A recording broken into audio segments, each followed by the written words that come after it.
Ahoy, my hunters, and welcome again. Today, we're going to be setting sail to the Grand Line. We're going to basically explore the mysteries of the Great Blue. And basically, I think this analogy is basically getting so far as to guess what series we are reviewing today, if it wasn't available below. Yes, today we'll be doing the live-action adaptation of the very, very long-running anime, / very popular anime, One Piece. So, as I said, get your pirate hats ready, get your eye patches on, and let's sail. And as I always say, let the hunt begin. So, the story of One Piece is basically the main character, Monkey D. Luffy, wishes to basically become the Pirate King, and so seeks out the treasure of Gold D. Roger, the first Pirate King. So he sets a sail across the sea to try to find the legendary One Piece, the item that will basically confirm that he is the Pirate King. Along the way, he meets several interesting characters, such as a pirate hunter turned pirate, a basically greedy map maker who basically tricked him and then basically joined his side, a perpetual liar who basically tells grand tales that somehow become true, a chef that basically is so good at cooking he is a great cook, and the fact he never uses his hand in combats is mainly a kicker. And I believe that is everybody for now that is basically going to be announced, as this is only the first season. All the while contending with the world government as they try to stop him and defeating evil beings, villainous beings that wish to thwart, cause disruption, or basically are just a menace in general. It's also interesting and basically a very simple framework of a story. Basically, one guy wants to get a MacGuffin to basically prove that he is the Pirate King, and along the way meets people who join up because they are interested in joining him and are kind of fine with him, or they follow him because he's a great leader-ish. Yeah, rather simple, and that's the best way to describe it. You can also have the fact that there are, my goodness, oh boy, there are so many uniqueness to this world, such as a fishman and what else? Fishman. Oh, magical fruits that once consumed give you crazy powers, but in exchange you lose the ability to swim. Oh boy, that's a complicated mess. And there's also the fact that, how do I put this, that it's a very interesting way, because if you're going to go by how the the live action goes to the anime, for beat, it does hit certain beats, albeit much more condensed. There are certain things that have happened in the live action that never happened in the anime / manga. For example, we meet up with Luffy's grandfather, spoiler alert, for those who have not known it, much earlier, because I believe he appears much later down the line of the series. And the fact certain events are missing or unnecessary events are just stripped fat. There's no filler here, thank goodness for that. And it's overall heavily cut down, but just not too bad enough that basically it doesn't make sense. Thankfully, the creator Eiichiro Oda was the writer for the series, so they didn't have the situation like in the Dragon Ball Evolution. Pardon me, I had to reflexively gag whenever I have to say Dragon Ball Evolution. Where basically Akira Toriyama had no input in the story and it was just basically bad. And compared to other things as well, but that's for later. But yes, when it comes to the story, it's a rather simplistic story. The morality is that, Luffy is just a simple one-note character. He has a goal, but he also has a kind heart that he cares for the people that he cares about, such as his friends. He will defend them and basically kick the hell out of you if you so much as insulted them. But as I said, the story of One Piece is a very simplistic one. There is deeper meaning below it, but I am unfortunately not, what's the word I'm looking for, qualified to answer all those meaningful questions because I am not a big fan of the series. In fact, I've only watched only like 1 or 2 seasons of it, and that was years ago, so my memory's a little bit fuzzy, but I do remember certain events. But yeah, if you want my opinion on the story, compared to other adaptations of anime and manga and other such things, One Piece is surprisingly a lot more faithful, and that is commendable. So yes, It's great. It's it follows the stories. It's a little bit cringy, but that is expected for when you go from adapting something that's live action from a manga / anime that's just completely wacky. What can you do about that? You're right. So, right now we're going to be moving on to character, and as such, with a series that has a huge ensemble of characters, I will usually stick by the main characters, aka the Straw Hats. So we're going to be talking about Luffy, Nami, Zoro, Sanji, and Usopp, the main 5 casts of the Straw Hats, and see how they stack up individually, and then give my final thoughts at the end, as usual. So, first up, we have the ever-lovable main character, Monkey D. Luffy, who, as I said, is the main character of the series, and is a fairly simple character. He is a character that likes to eat. He is a very light-hearted person who doesn't let the troubles of life bother him. He cares for his friends, and basically, he is the guy that if you insult his friends, he's going to basically kick you to hell, which I believe I said last time. And basically, he tries to inspire others to follow their dreams, as such is the case of this entire series. But I think, basically, if we're going to say this, Luffy is a product of the early 90s anime thing, or manga thing, because this was right off the heels of Dragon Ball, and as many people know, Eiichiro Oda was heavily inspired by that series, hence why Luffy and Goku act so similar in a lot of ways. But they're distinct enough that they're not like clones between each other. But I digress. That's neither trivia here nor trivia there. This is just me saying something interesting. But in any case, if we were talking of purely characteristically of Luffy, Luffy is a fairly basic character, and that's never a bad thing, because that means that other people around him can work off him easier. If he was more complicated, it would be trouble. But the fact that he's a very simple character makes it easy for him to gel with most people, or most people can just like him without any issues, which is kind of good, and those sorts of things are hard. Done. But digress. But again, Luffy, a fine character, one note, and the stock shonen protagonist that was a common thing for the early 90s to late 2000s. So, next up we have the right-hand man of Luffy himself, Roronoa Zoro, the swordsman that was originally a pirate bounty hunter turned pirate. His dream, you see, is to basically but defeat the greatest swordsman, Mihawk. So that way he himself can claim the title as the greatest swordsman in all the world. And I have to say, it's quite amazing how well it transitioned. The actor who played Zoro was excellently cast. He looks and acts like Zoro very much what I remember from the series early on, and he looks quite a lot like him, which is always a bonus, because it's always hard to basically get the characters to look good in live action, but the fact that the makeup team was able to do it so well automatically gives me a thumbs up on this one. Next up, we have the left hand of Luffy, Sanji. Now, Sanji is basically the chef of the group, whose dream is to basically find the East Blue, and I think that's about it. He wants to find the legendary East Blue and complete the chef's dreams that no chef has ever completed and believed was only a myth. Now, Sanji is also very much well adapted. He looks like his anime counterpart, and he is basically like the womanizer and the chef we all know and love. He acts and looks like him. The makeup department looked fantastic on him. And the fact is that I love it how they transition to it. I know it's not as overt as the anime is, but I can see why they didn't do it.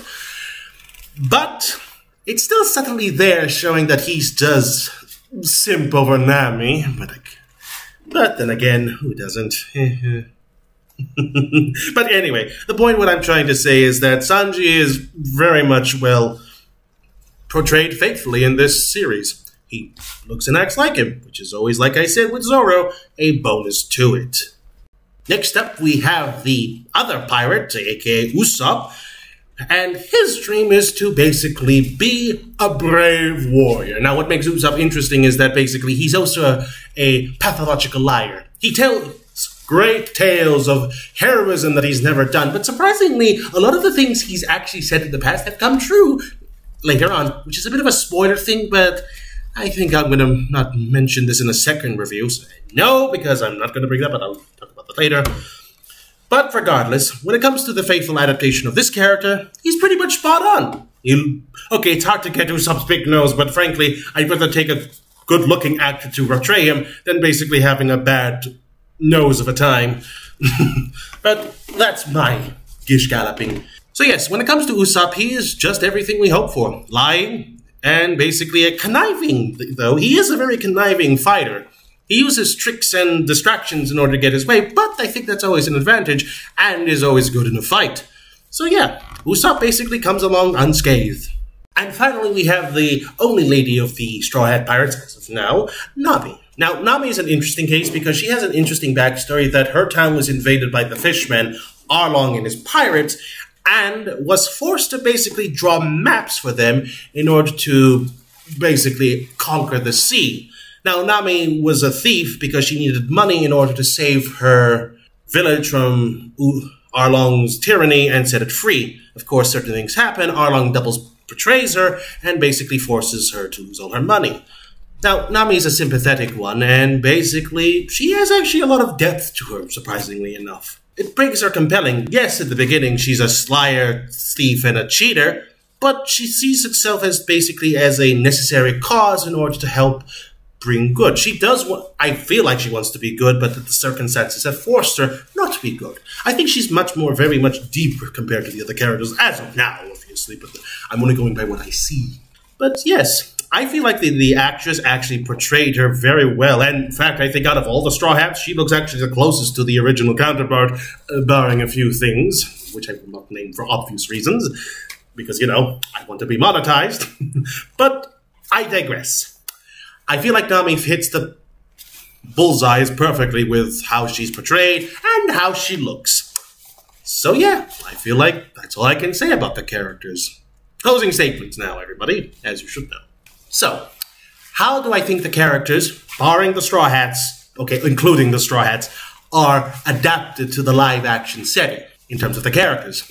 I think they're doing fine. They're perfectly well portrayed.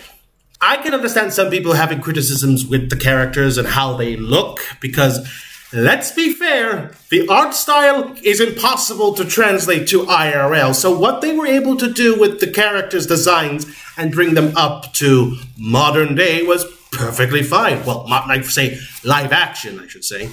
I know some people, and when I watched, say, Arlong, for example, my brain was thinking, Arlong's a lot shorter than he should be. I thought Arlong was like 8 or 9 feet tall, and, you know, had bigger teeth. But Arlong was short, and the prosthetic nose looked kinda, how do I put this in the kindest words? Silly. I get it, it was a live-action adaptation, they had a budget on it, but I know, I'm not saying they look bad, I'm not saying they are bad, I'm just saying that there are certain things that if you look at it, it kinda sticks out like a sore thumb. But, I'm not one, but thankfully I'm one to have the forgiveness of a saint. No comments on that one. And I think they're fine. Cheesiness aside, and some things look great translated, fine. And some things don't. You're gonna expect that, but with what they have with the character designs and the characters in general, most of the time they try their best to be faithful, and when they are faithful, you can see how much it works. And even though it looks some of it unfaithful, like, again, Arlong, for example, because the prosthetics look so bad, I can understand why it turns some people off, but honestly, it was I've seen a lot worse in a lot better shows. Oh, yes. Yes. So yes, I'd say that the characters are faithful to how they are and how they're portrayed. Look, on the other hand, is a kind of a mixed bag. Heck, one of my favorite characters, Buggy, is fantastic. Speaking of Buggy and his effects, we're going to move on to that one. So, now we can't talk about a live-action adaptation without the effects. So, how do I think the effects look? 90% of the time, they look fine, and some of the times, they look fantastic. In fact, some of the characters I was actually worried about when the live-action adaptation came about were both Bugsy and Luffy, for two obvious reasons. One, the stretching's going to look super unnatural and hit the uncanny valley, and two, Bugsy has the ability to basically just split himself into so many pieces he could basically turn into a plate if he wanted to. I'll explain. So basically, Bugsy has the ability to basically chop himself up into itty-bitty little pieces with his chop-chop fruit. In the animes or manga, it was easy to display. But when it comes to a live-action adaptation, you're going to have the problem of, it's going to look a bit awkward when somebody's chip-chopped into tiny little pieces. But thankfully, the way they portrayed it looks fine. And as I said in the previous statement, with the character designs, it's such a hit or miss. Look, like I said earlier, the character designs overall look faithful enough. And the CGI looks good enough, but sometimes you could just see where, the points are, where the mold's holding the things down. Again, going to Arlong again, because he's my prime example, I swear I could see basically where the prosthetic nose it was attached to. Arlong has a big buzz, like a big saw nose, basically. He's basically like a saw shark, basically. That's the best example. A saw shark. In fact, he's a shark. And when things like that stand out, it stands out really quickly, but thankfully I could only count 1 or 2 points. Other character designs and animations look great. In fact, it looks pretty much they've put their A-team on this one. I was worried, but I think overall, the design on the CGI of this whole thing looks pretty well done. It's bright, it's colorful, it has the feel of One Piece, which I hope it does, and it just works. Surprisingly enough, it works. Much as I can say about it. Despite the negative and positive things, I think the positive outweighs the negative, so not too bad on this one, guys. Good work. Makes me wonder why Dragon Ball Evolution didn't get the same treatment. Oh wait, it was in 2008, but still. Kamehameha, Air Blast. Whoa. Anyway, music as my final entry. Ah, yes. Now we come to the thing that's gonna basically either be crucifying me or basically make a good point, which is the music. And oh boy, do I have nothing positive to say about it. In fact, I think the music might be the weakest part of this series. I can't remember a single note that basically stands out at all. Seriously, you'd think that because it's a One Piece adaptation, they would at least try to get some of the openings. Heck, Cowboy Bebop, a previous adaptation, was able to get the original music on it. Why wasn't this one able to basically get the original music? Was it copyright issues? Was it Funimation owning the rights to the music? Or was it basically Netflix wasn't able to or unwilling to just score out a few extra dollars, just get the license to the music because reasons? You'd think with a series as a memorable tunes like We Are or... what was that other one? The second opening. It's playing right in my head as I am speaking it, and I hate it when that happens. But yeah, why can't they just get the music licenses from the original show? Oh, but then it would have been basically like the anime. Isn't this supposed to be an adaptation of the manga? Why not just basically throw a bone for the fans? The long-term fans, in fact. I'm sure they would have loved it. And before you say anything, another Netflix show, Shaman King, which was an adaptation of an old series, mind you, actually got some of the opening for the original series. Of course, it was the Japanese one, but the 4Kids one. But still, they were able to get the song. It was Oversoul that was the original one. Why couldn't they get the original one for this one? It feels like...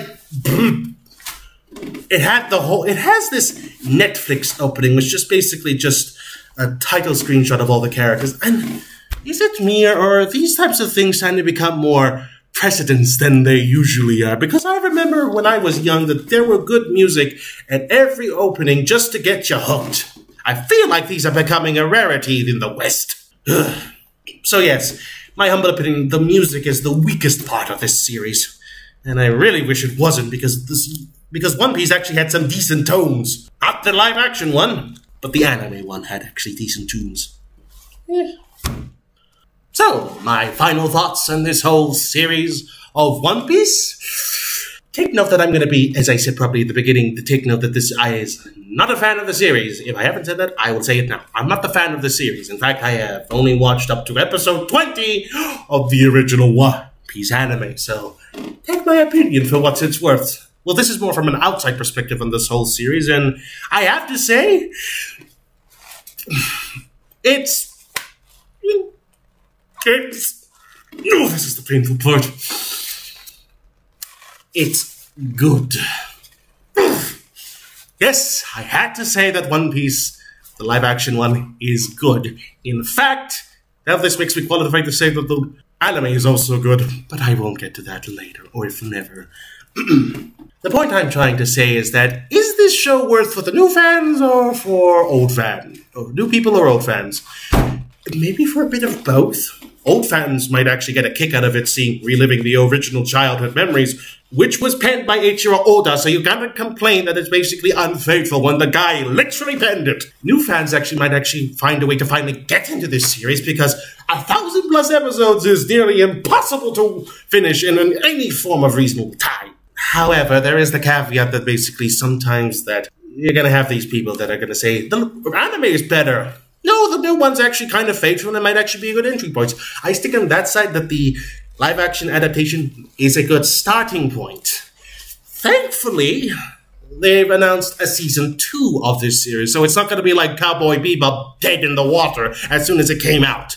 Thanks a lot. And funny enough, I like that series. I might review it. Anyway, yes, the One Piece live-action movies will be, from now on, my benchmark adaptation from now on. If Castlevania is basically my benchmark of game adaptations, sorry Witcher fans, I'm not counting The Witcher, because The Witchers were originally a book series, not a game. So that one doesn't count. Castlevania does, because that one's a game, and it's actually fairly great. So, like I said, One Piece will be my new benchmark of adaptations going henceforth. Now you're thinking, why not Ghost in the Shell? I did a review on that one, and it was middling meh. This one basically is the benchmark. So if I was going to put Ghost in the Shell where One Piece is, it's a little bit too low for this one, for the benchmark, because it actually surpassed it. Yeah, it turns out that actually having the original co-creator, the original author, actually helped make an actually decent story somehow. I think I need to not point at a certain DBE, because thou shalt not name that forbidden Dragon Ball movie. Oof. Just thinking about it gives me the heebie-jeebies and makes my blood crawl. Ugh. Yeah, anyway. Yes.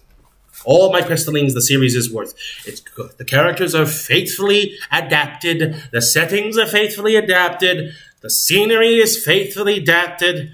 And the character designs are faithfully adapted. If that's the benchmark for a good adaptation of an anime/manga, this better be the new standard. Anyway, thank you again, my hunters. If you're interested, check my social medias down below and my Discord. As I always say, may the good blood guide you.